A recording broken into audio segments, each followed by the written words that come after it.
And with just days before the lockdown begins, some businesses in Niagara are forced to make some hard decisions as visitors from Toronto and Peel continue to roll in. As Jason Gaidola explains, one tourist hotspot is considering a new safety measure.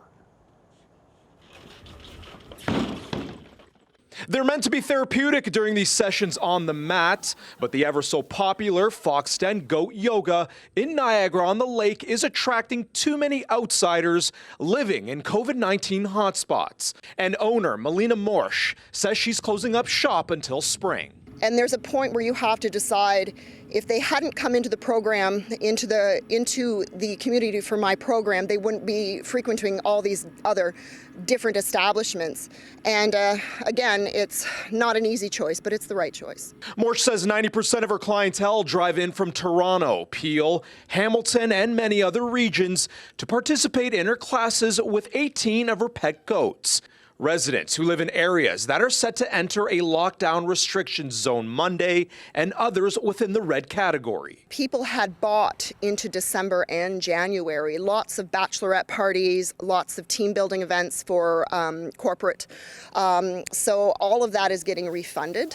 This weekend will be the last of bookings for the time being, and today's classes of up to 10 people were moved indoors because of weather. The Niagara region sits in the orange or restrict zone, which includes no more than 50 people in bars and restaurants, with an additional order that requires only people from the same household to be seated together.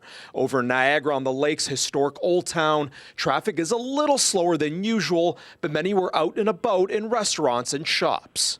With lockdowns pending in the GTA and the ongoing Christmas shopping here in the area, Lord Mayor Betty DeCero says on Monday the municipality is going to be looking at a new bylaw to help maintain safety. Council's going to be talking about whether or not in high trafficked areas like down here on Queen Street in the Outlet Mall, if there's a need to put even a bylaw in place for masks outside. DeCero says today most people are masked up on Queen Street, but will use this weekend and the next to examine traffic. With the GTA lockdown starting Monday, next weekend will be the telltale. Some businesses on the busy strip are maintaining regional guidelines and even set their own capacity limits, like Greaves, Jams and Marmalades, who decided to keep an 8-person minimum inside their shop to prevent crowding.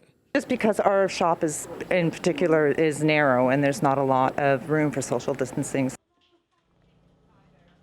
Now, when it comes to additional recommendations or precautionary measures, DeCero says council will be discussing the idea or potential ideas Monday night.